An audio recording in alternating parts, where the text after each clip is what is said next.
Tired of constantly deleting games to make room for new ones on your Nintendo Switch? Fear not, because in the next minute, I'm going to show you exactly how to insert an SD card and expand your storage, giving you room for all your favorite adventures. First, locate the SD card slot. It's found on the back of your Nintendo Switch.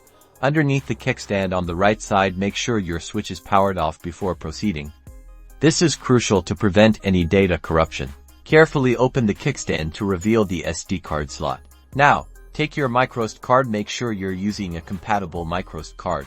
Nintendo recommends UHSI-compatible cards for optimal performance. Gently insert the MicroSD card into the slot with the label facing up and the metal connectors facing down. You should feel a slight click when it's properly inserted. Don't force it. Power on your Nintendo Switch. Go to System Settings from the home screen, then scroll down to Data Management.